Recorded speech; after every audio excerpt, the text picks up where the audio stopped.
నాయనమ్మా నా voter ID ఇప్పుడు నేను మైనర్ కాదు మేజర్. ఇంటికి పెద్ద మంచిగా లేకపోతే గా ఇల్లే చెడిపోతది, గాని దేశానికి నాయకుడు మంచిగా లేకపోతే మొత్తం వ్యవస్థనే చెడిపోతది. మనం తెలిసి కండ్లను పొడుచుకోం కదా. మోదీ చేసిన అభివృద్ధి కండ్లకు కట్టినట్టు కనపడుతుంటే కాదని ఎట్లంటాం? 10 సంవత్సరాలకెంచి నువ్వు గిదే చెప్తున్నావు కదా నాయనమ్మా. నువ్వు వేసేగా ఒక్కోటు కొన్ని కోట్ల మంది భవిష్యత్తును నిర్ణయిస్తుంది బిడ్డ.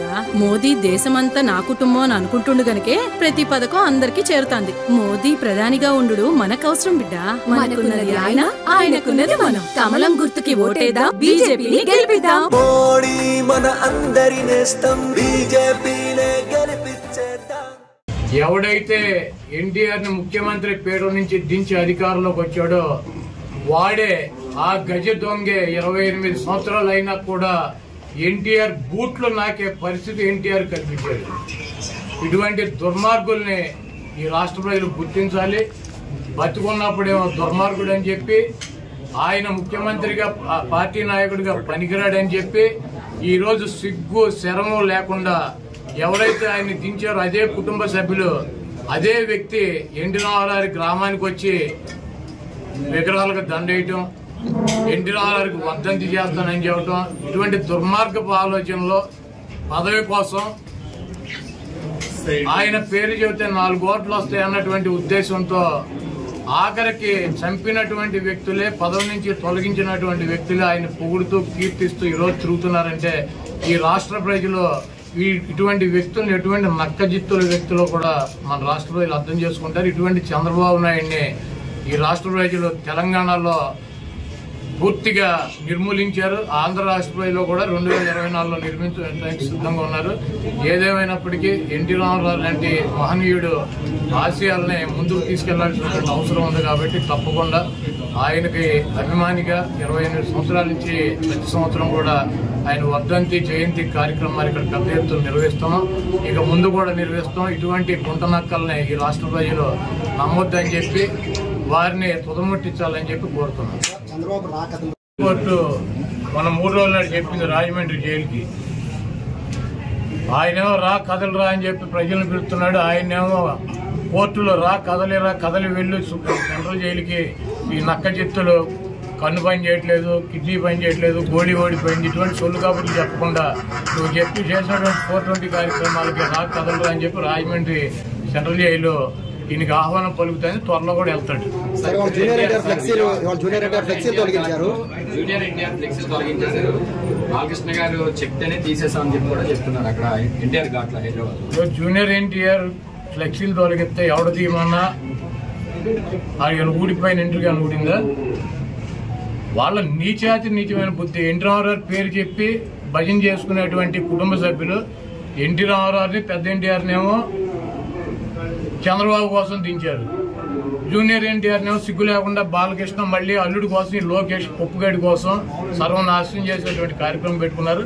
ఇటువంటి బాలకృష్ణలో ఇటువంటి చంద్రబాబు నాయుడు 1000 మంది వచ్చినా కూడా జూనియర్ ఎన్టీఆర్ ఊడిపోయినటువంటి ఇంట్లో కూడా పేర్లేదు. మరి వచ్చే ఎన్నికల్లో కొడాల నానికి డిపాజిట్లు కూడా రావు అని చెప్పేసి టీడీపీ నేతలు ఇవాళ సభ ద్వారా మేము ప్రూవ్ చేస్తామని చెప్పి టీడీపీ నేతలు. చంద్రబాబు 2014 ఎన్నికల ముందు 3 సభలు పెట్టాడు గుడివాడలో. అప్పుడు కూడా ఏ సొల్లు కబుర్లు.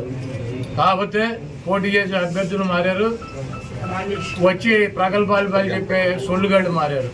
2019 ఎన్నికల్లో కూడా కొడాల నానికి డిపాజిట్ లేకుండా చేస్తాను 3 మీటింగులు పెట్టి ఇటువంటి సొల్లు కబుర్లు, ఈ సొల్లు నా కొడుకులు సొల్లు పోరానని చెప్పారు. మళ్ళీ 2024 వచ్చింది, మళ్ళీ అభ్యర్థులు మారారు, మళ్ళీ మాట్లాడే వాళ్ళు మారారు.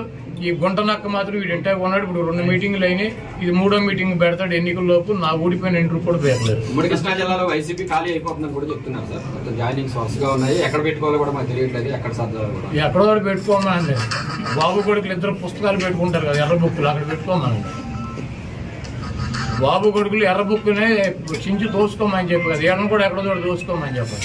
జన సమీకరణ రాకుండా పోలీసులు అడ్డుకుంటున్నారు అని చెప్తున్నారు. అసలు చంద్రబాబు గుడివాళ్ళు ఎవడొస్తాడు? చంద్రబాబు గుడివాళ్ళు పట్టించుకునేవాడు దొంగ 420 గాడు అని తెలియదు. మా గుడివాడలో మాకు ఎన్టీ రామారావుని అంత మహోన్నతుడిని పార్టీ నుంచి తొలగించి ముఖ్యమంత్రి పదవి కొట్టేసి మా ప్రాంతం వాడిని సంకనాకి ఇచ్చేసినటువంటి వెధవీడు అని తెలియదు. వీడికి ఎవడొస్తాడు? చంద్రబాబు నాయుడికి జనం వస్తారా? అంటే 1,00,000 మందితో సభ పెడుతున్నామని టీడీపీ నాయకులు చెప్తున్నారు కదా సార్. 2 లక్షలు అన్నారు, ఇప్పుడు 1,00,000కి వచ్చారా? అది మొన్న వాళ్ళే పార్టీ మీటింగ్ పెట్టి 2 లక్షల మంది జనం అన్నారు. 1 లక్షకు వచ్చారా? అక్కడ తీసుకున్న ల్యాండ్ ఎంత చూసారా మీరు? 22 ఎకరాలు పొలం తీసుకున్నారు. దాంట్లో 9 ఎకరాలు పార్కింగ్ పెట్టారు, 5 ఎకరాలు డయాస్ వేశారు, 5,000 కుర్చీలు వేశారు. 1,00,000 మంది వస్తారా? ఇప్పుడు వెళ్ళి లెక్కేటట్టు కుర్చీలు 5,000 ఒకటో కుర్చీ ఉంటే నేను గుడివాడ వేసి వెళ్ళిపోతా. మీరు వెళ్ళా లెక్కేటండి మీడియా వాళ్ళు. 22 ఎకరాలు ల్యాండ్, 7 ఎకరాలు పార్కింగ్, 9 ఎకరాలు పార్కింగ్, 5 ఎకరాలు ఏమో డయాస్ అంట, ఆయన సెక్యూరిటీ అంట. వేసి 5,000 కుర్చీలు వేసి 1,00,000 మంది వస్తారు. 5,000 కుర్చీలు 1,00,000 మంది కూర్చుంటారు. అంటే ఒక కుర్చీలో 10 మందిని కూర్చోబెడతారు.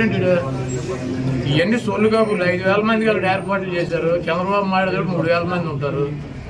చంద్రబాబుకి ఆయన ఋత్విక్ రోషన్ ఏంటి ఓ జగబడి వచ్చేటకి ఈ సొల్లు కానీ నా చిన్నప్పటి నుంచి చూసి సొల్లు కబుర్లు, సొల్లు పురాణం ఇవన్నీ ఈయన మా వాళ్ళకి చెవుల్లోంచి రక్తం కారింది. చంద్రబాబు పట్టించుకున్నాడు గుడివాళ్ళు ఎవడు ఉండడు. అంటే మీరేమో ఏమీ లేదంటున్నారు. ఒక పక్కన బాలసారి గారు జనసేనలో చేరుతున్నారు, బాలసారి గారు టీడీపీలో చేరుతున్నారు. ఎందుకని ఇట్లా వెళ్తూ ఉన్నారు? జగన్మోహన్ రెడ్డి గారు నిన్ను టీవీలో ఏ టీవీ 10 టీవీ నిన్ను తీసేస్తే నువ్వు ఎక్కడ చేస్తావు? ఏదో ఛానల్ చేరవా? ఇంటికాడ కూర్చుంటావా? పార్థసారథి గారి దగ్గర కనీసాలు ఎందుకు వెళ్ళారు సార్? ఆయన వేరే చోటుకి వెళ్ళమని వెళ్ళారు. ఆయన చెబుతున్నాడు కదా. కాదు సార్, పార్థసారథి గారి దగ్గరికి ఎవరు వెళ్ళారు? వైసీపీ లీడర్లు పార్టీ వీడి వెళ్ళొద్దని చెప్పి. ఎవరు వెళ్ళింది? ఎవరు? అయోధ్యరావు రెడ్డి గారు. నేను కూడా వెళ్ళా. ఎందుకన్నా మనందరం కలిసి ఉన్నాం కదా, కలిసి ప్రయాణం చేద్దామని చెప్పి. తీసేశారన్నారు కదా. అవునే, ఆయన తీసేసాడు. మేము ఉన్నామని అడుగుతాం. పీకేసేది మేం కాదు కదా. కలిసి ఉన్నాము అన్ని చోట్ల. ఇప్పుడు దాకా కలిసి ఉన్నాం కదా, కలిసి ఉన్నాం. తొందరపడమా కానీ చోటకి వెళ్తాం. మరి ఎవరు వెళ్తారు? కాదు, ఎవరు వెళ్తారు? జగన్మోహన్ రెడ్డి గారు సీట్ ఇస్తానంటే నాకు వద్దు, జనసేన తెలుగుదేశం మా జలది ఏ పార్టీకి వస్తే సీట్ ఆ పార్టీలో చేస్తామని చెప్పి వెళ్ళేవాళ్ళు ఎవడు ఉన్నాడా? అది జగన్మోహన్ రెడ్డి గారు పీకేసిన వాళ్ళు తప్పించి, పక్కన పెట్టిన వాళ్ళు తప్పించి ఎవరు వెళ్ళారు చెప్పండి? ఒకటి పేరు చెప్పండి. జగన్మోహన్ రెడ్డి గారు నేను సీట్ ఇవ్వను, నీకు బాగాలేదు అని చెప్పినాడు తప్పించి ఎవరు వెళ్ళారు చెప్పండి? ఒకటి పేరు చెప్పండి. లేదు మాకు చంద్రబాబు దగ్గరికి వెళ్తామని చెప్పి వెళ్ళినాడు ఎవడు? ఒకటి పేరు చెప్పండి. పీకేసిన వాళ్ళు ఇప్పుడు మిమ్మల్ని ఒక ఛానల్లో పీకేస్తే ఇంకో ఛానల్కి వెళ్ళరా? ఉద్యోగం మానే సిటీలో కూర్చుంటారా?